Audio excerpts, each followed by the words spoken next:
안녕하세요. 역사가 뚫린다. 성경이 보인다. 역사 드라마로 읽은 성경. 오늘은 계속해서 세계사에선 철기시대, 성경적으로는 사사시대의 스토리 살펴봅니다. 바로 주전 1200년에서 1050년까지 해당한, 이 150년까지 해당하는 이 시기가 성경에서는 사사시대, 세계사에서는 철기시대라고 했죠. 자, 지난 시간에 바로 사사기, 총 21장으로 이루어진 사사기에서 마지막 뒷부분에 언급되어 있는 17장부터 21장, 요 5장의 챕터가 바로 레위인을 주인공으로 한 두 편의 드라마로서 이 사사시대가 어떻게 이렇게 엉망진창, 여호수아가 죽고 나서 이 펼쳐지는 이 사사시대 스토리가 정말 하나님께서 예비하신 그 축복들을 감당하지 못하고 완전히 엉망진창으로 되어 있는 그 자기 소견에 오르더라 완전히 그냥 무법천지, 무정부 상태의 뭐 그런 사사시대의 문제가 바로 누가 문제인가? 바로 그 레위인들, 그 레위인들의 어떤 타락상을 고발하는 두 편의 드라마에 대해서 살펴봤고요. 자, 오늘은 이제 바로 사사기 3장에서 16장까지 해당하는 메인 스토리, 이 12명의 사사들이 등장하는 스토리 가운데서 앞에 나오는 온니엘, 그리고 에훗, 그리고 삼가를 짧죠. 바로 드보라 바락 이야기로 이제 다루도록 하겠습니다. 바로 사사기 3장에서 16장, 여기에 사사기 전체 메인이죠, 메인. 그 앞에 나온 1장과 2장은 이제 일종의 서론이다, 서론. 여호수아가 죽고 나서 이제 각각의 지파가 할당받은 땅을 정복하려고 하다가 이제 실패하는, 좌충우돌하다 실패하고, 결국은 어때요? 그들이 다 이제 모여가지고 여호와 하나님 앞에서 울죠. 그 지역이 뭐라고 하는가? 복임입니다. 복임. 이 복임이 이제 히브리어입니다. 복임. 복햄, 요게 이제 히브리어 운다, cry 요 말인데, cry. 하나 막 울고, 막 통곡하고 하는, 대성 통곡하는 이야기가 사사기 1장, 2장에 나오는데, 그런 이야기들을 한번 보시고요. 그리고 이제 3장부터, 오늘 달려간 3장부터, 바로 이 사사들이 본격적으로 등장한다. 바로 여기 이 총 12명의 사사 가운데서 이 온니엘, 그리고 에훗, 그리고 드보라, 바락, 기드온, 그리고 입다, 그리고 삼손, 이 6명의 사사를 대사사라고 하고요. 나머지 언급되지 않은 나머지 삼갈, 돌라, 야일, 입산, 엘론, 압돈, 이름만 들어도 이제 처음 듣는 이제 익숙하지 않은 이름들이죠. 근데 하지만 온니엘, 에훗, 드보라, 바락, 기드온, 입다, 삼손 이런 사람들 꽤 많이 들어봤잖아요. 이 대사사기 때문에. 왜 대사사인가? 이 대사사와 소사사를 구분하는 기준은 뭔가? 성경 이 지면에서 차지하는 지면이 많은 사람들이 이제 대사사라고 하고요. 한 줄로 딱딱 끝나는 이런 사람들은 이제 한 줄이나 두 줄, 이런 사람들은 이제 그냥 소사사라고 하죠. 자, 그 중에서 우리는 이제 온니엘, 그리고 에훗, 드보라, 바락 이야기를 오늘 좀 해보려고 합니다. 자, 온니엘, 먼저, 온니엘. 이 온니엘 이야기가 바로 사사기 3장 7절에서 11절, 뭐, 7, 8, 9, 10, 11. 좀 5절에 걸쳐 나오네요. 이 온니엘은 누굽니까? 바로 이 광야 1세대 가운데서 이제 여호수아와 함께, 여호수아는 죽었지만, 바로 그 갈렙. 12명의 정탐꾼 가운데, 정말 긍정적인 이제 보고를 했던, 가나안 땅을 탐지하고 나서 어떤 긍정적인 믿음의 보고를 했던, 그들은 우리의 밥이다 그러면서 그들이 안악자 자손은 크지만 그들보다 더 크신, 광대하신, 그 크신 하나님, 그 전쟁에 능하신 만군의 하나님 여호와를 의지해서 우리가 그 땅에 갈 때 그들 우리의 밥이다 이렇게 선포했던 갈렙, 그 갈렙의 동생이 바로 온니엘이다. 나중에 이제 갈렙의 딸, 악사, 조카죠. 갈렙의 악사와 결혼하게 되는데, 자, 이 당시 이제 이스라엘을 괴롭혔던 대적이 누구였는가? 메소포타미아 왕 구산 리사다임, 이렇게 성경에 언급되어 있는데, 역사적으로 이 사람이 이제 누구인가는 알 수가 없습니다. 정체불명의 사람인데, 어찌됐든, 이 온니엘은 바로 이제 유다 지파 가운데 등장했던 사사로서 바로 이 당시 이스라엘 괴롭혔던 대적은 누구였는가? 메소포타미아 구산 리사다입니다. 이렇게 하면서 굉장히 짧게 언급되어 있습니다. 자, 그리고 나서 이제 등장하는 사사가 누군가? 바로 이제 에훗 이야기죠. 바로 앞부분 3장 7절에서 11절이 이제 이 온니엘이었으면 3장 12절에서 30절 상당히 길게 언급되어 있는 사람이 이제 에훗이다. 아까 그 온니엘이 그 유다 지파 가운데 등장한 사사였다고 하면은 이 에훗은 바로 베냐민 지파였다. 베냐민 지파. 자, 이 당시 이스라엘 괴롭혔던 대적이 누구였는가? 바로 요단강이죠. 요단강, 요 밑에 사해가 있고, 요단강 동편에 모압 평지. 이 모압 왕 에글론, 이렇게 나옵니다. 모압 왕 에글론. 여러분들 성경을 보시면은, 요단 동편에 있는 이 모압 왕 가운데 그 이름이 등장하는 사람이 2명 있습니다. 첫 번째가 바로 사사기에 나오는 에글론이고, 두 번째가 이제 열왕기 하에 나오는 메사예요. 모압 왕 메사 나옵니다. 메사. 모압 왕 메사, 모압 왕 에글론. 처음에 나온 에글론 이야기를 하겠는데, 에글론. 이 모압 왕 에글론이 이제 모압 역사에서는 일종의 그 광개토 대왕쯤에 해당하는 사람이죠. 광개토 대왕. 요 밑에 이제 바로 아르논강이 있고, 아르논강 요 밑에가 이제 모압인데, 이 아르논강을 넘어가지고 북쪽까지 해가지고 이제 다 먹게 되는 게 바로 이 에글론 왕 때 이제 일어납니다. 바로 이 땅을 굉장히 넓히는 거예요. 자, 이걸로 끝나는 게 아니고 요단 동편에서 이제 요단강을 건너가지고 요단 서편까지 오는 거예요. 그리고 이 지역에는 베냐민 지파까지 먹게 되는 거예요. 베냐민 지파와 이제 요 아르논강 요 북쪽에 있는 이 지역, 그리고 그 밑에 있는 모압 산지까지. 원래는 밑에 있는 모압 산지, 여기가 모압 땅인데 그 위에까지 먹게 되고 나중에 요단 서편까지 다 먹고 이 베냐민 지파를 이제 압제하는 이런 상황이 이제 이 당시에 어떤 그 역사적 흐름이다. 자, 이런 가운데 이 모압왕 에글론이 여리고에 딱 진치면서 일종의 총독부 여기 딱 두고서 이 베냐민 지파를 압제하죠. 그리고 이제 해마다 이제 공물을 이제 바치는데, 자, 이 공물을 바치러 온 그 대표가 누구였는가? 이 베냐민 지파 가운데 하나님이 세우신 사사가 에훗이다. 에훗. 왼손잡이 사사 에훗. 이 에훗 이야기가 이제 사사기 3장에 나오는데, 이 에훗이 어떻게 하는가? 바로 이제 여리고에 와가지고 이 에글론 왕을 만나죠. 1대1로 만날 때 어떻게 하는가? 바로 이제 한 규빗, 길이가 한 규빗이면 이제 이 팔에서 팔꿈치, 팔에서 팔꿈치, 대략 한 45에서 50cm 되는 이 짧은 칼, 단검이죠. 좌우에 날선 그 칼을 오른쪽 다리 장단지 사이에 딱 숨기고 들어가가지고 어떻게 합니까? 바로 이 에글론 왕을 만난다.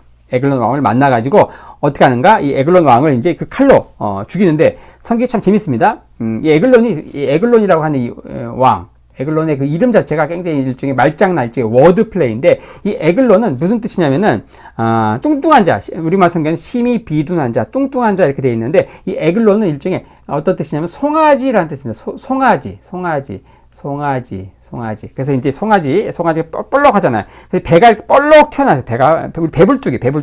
이 에글론이라는 왕 자체는 이제 심히 비둔한다. 어디가 비둔한가? 배불뚝이 사장이에요. 배불뚝이. 그래가지고 성경에 보면은 이 에훗이 이 칼을 가지고 딱 이렇게 배를 찔렀는데 어때요? 배가 뿔룩 나왔잖아요. 그러니까 칼이 쑥 들어가가지고 칼 자루, 손잡이까지 쑥 들어간 거예요. 쑥 들어갑니다. 그래가지고 이제 칼이 쑥 들어가가지고 어떻게 합니까? 이 항문 관리약군을 끌어버려 나와요. 그래가지고 완전히 이제 이 에글론 왕이 죽으면서 용변을 보죠. 용변을 봐요. 자, 에글론 왕을 1대1로 에훗이 만나는데, 밖에 이제 신하들이 있죠? 근데 이제 왕이 안 나오는 거예요. 근데 이제 안에서 무슨 냄새가 나죠? 왕이 이제 죽으면서 이제 용변을 본 거예요. 응가를 한 거예요. 그러니까, 우리 왕이 발을 가리우시나 보다, 이렇게 하면서. 그러니까 왕을 죽이고 이제 유유히 에훗이 도망갈 수 있는 시간을 벌게 되는 거예요. 자, 그러면서 나중에 이제 하도 안 나가 들어가 보니까 왕이 죽어 있고 이제 용변을 흥건하게 싸고 있는 거예요. 그러고 나서 이제 이 에훗이 이제 군사 1만 명을 데리고 와가지고 이제 이 모압의 군대를 이제 무찌르고, 이렇게 하면서 이제 에훗을 통해서 하나님이 이스라엘 구원하는 스토리가 이제 펼쳐진다. 자, 이런 가운데 이제 여기에는 에글론이 바로 이제 송아지, 배불뚝이 왕. 그리고 이제 이것 자체가 일종의 워드 플레이로서 이제 한 규빗 되는 이 칼을 이제 딱 찔러 넣었는데, 하도 뱃살이 많고 뚱뚱하니까 이제 칼을 찔렀는데 손잡이까지 쑥 들어가서 항문 관략근을 끊게 되고, 이제 왕이 죽을 때 이제 용변을 보고, 이게 이제 성경에 보면 우리 왕이 발을 가리우시나 보다, 이 발을 가리운다 이 표현이 이제 용변을 본다 이제 그런 뜻이거든요. 자, 이렇게 하면서 이제 이 모압왕 에글론으로부터 압제받던 베냐민 지파, 이 베냐민 지파를 구원하는 사사로서 하나님이 왼손잡이 사사 에훗을 세우는 뭐 그런 이야기, 이제 이 사사기 3장 이 본문을 같이 읽으면서 이 지도와 함께 보시면 좋겠고요. 자, 그 다음에 나오는 스토리가 사사기 4장과 5장에 등장하는 이제 드보라와 바락 이야기입니다. 드보라와 바락. 이 드보라 바락 이야기에서 하나님은 이 바락이 어느 지파인가? 납달리 지파거든. 납달리 지파에 속한 사사. 그래서 이제 12명의 사사가 등장하는데, 각각의 사사가 이제 12지파 가운데서 골고루 한 명씩 등장하는 것을 우리가 알 수 있습니다. 아까 온니엘 같은 경우는 유다 지파였죠. 그리고 좀 전에 살펴봤던 이 온니엘, 그 에훗 같은 경우는 이 베냐민 지파였고, 그리고 이제 지금 살펴보는 이제 사사 이 바락은 어디에? 바로 납달리 지파다. 납달리. 이 당시 이스라엘 괴롭혔던 이제 적은 누구였는가? 이 하솔왕 야빈. 이 하솔왕 야빈의 군대 장관 그 시스라가 전차 부대 철병거 900승을 이끌고 바로 이 무기또의 진치죠. 철병거 900대 이끌고 바로 무기또의 진쳐요. 그리고 그 앞에 있는 여기가 이제 갈릴리거든요. 이 갈릴리 호수 이제 여기에 세 개의 지파가 있습니다. 스불론 지파, 그리고 이사갈, 스불론, 납달리 이렇게 있습니다. 납달리. 그래서 이제 이 무기또에 딱 진치고 있는 이 시스라 군대가 바로 이 갈릴리 앞에 있는 이제 스불론과 납달리 지파 여기를 괴롭히는 거예요. 그러니까 그 괴롭힘 당하는 두 개의 지파, 스불론과 납달리 지파 가운데 특별히 하나님이 납달리 지파에 속한 사사 바락을 부르시는 거예요. 하나의 바락을 불러가지고 적장 시사를 너희가 붙였다 그러는데 부르는데 응답하지 않는 거죠. 그러니까 하나님 누굴 통해 부르시는가? 바로 당시 이제 그 시대의 영웅이었던 여자 선지자 드보라. 이 드보라가 이제 베델과 그 라마 사이 그 종려나무 밑에서 하나님의 신탁을 전하고 있었는데, 바로 이 드보라를 통해서 하나님이 바락에게 이렇게 이야기하죠. 하나님이 적장 시스라를 너에게 붙였으니까 가라. 그러니까 이 바락이 할렐루야 아멘 하고 갑니까? 안 가죠. 안 가고 뭐라고 합니까? 굉장히 이제 남자로서 굉장히 치졸한 얘기를 하죠. 드보라의 치맛자락을 붙들고 이렇게 얘기합니다. 당신이 가면 가고 안 가면 안 가겠다고 바락하죠. 자, 그래서 왜 바락의 이름이 왜 바락인지 이제 아셨습니까? 바로 드보라의 치맛자락을 붙들고 당신이 가면 가고 안 가면 안 가겠다고 이제 바락을 했다. 자, 바락. 자, 그리고 나서 이제 어떻게 합니까? 이 바락이, 오케이, 그럼 내가 가겠다. 하지만 적장 시스라를 죽이는 영광은 너가 취하지 못하고 한 무명의 여인이 취할 것이다. 근데 원래는 무명인데 이 사람이 이제 성경에 기록되면서 이게 유명해졌죠? 바로 누굽니까? 바로 이제 여기에 등장한 야엘. 야엘이 이제 바로 이제 이 적장 시스라를 죽이게 되는데. 자, 어찌됐든 이 드보라와 바락이 이끄는 이스라엘 군대가 바로 이 다볼산 꼭대기에 진칩니다. 1만 명의 군대가 바로 이제 이 드보라 바락의 군대가 다볼산 정상에 진친다. 그리고 그 맞은편 무기또 여기에 시스라가 이끄는 전차 부대 900대와 어떤 공수부대 같은 특공대 그런 그 군대가 진치고 있고 그 사이에는 기송강이 흐르고 있죠. 이스라엘은 이제 바로 맞은편 다볼산 꼭대기에 진치고 있지만 사실 이들은 숫자만 1만 명이지 사실은 뭐 논산훈련소 군사훈련 한번 받아보지 않은 예비군보다 못한 민방위도 안 되는 이제 그런 그 오합지대 군대였어요. 하지만 거기에 맞서는 이제 이 가나안 군대, 이 이스라엘 군대는 전차만 900대, 전차. 이 전차가 이제 우리 6.25 당시의 일종의 탱크와 같습니다. 탱크. 북한에는 이제 수백 대가 있었지만 남한에는 한 대도 없어가지고 그냥 전쟁이 일어나자마자 한순간에 그냥 낙동강까지 밀려버렸던 그 무시무시한 그 무기가 당시엔 탱크였죠. 물론 지금은 아무것도 아니지만 그 당시에 그 탱크, 6.25 당시의 탱크가 이 당시에는 바로 이 전차라는 거예요, 전차. 그 전차가 900대고 이들은 또 이 공수부대가 특공 훈련을 받은 이제 부대인데 거기에 맞서는 이스라엘 군대는 뭐예요? 바로 이제 다 오합지졸이었다. 오합지졸.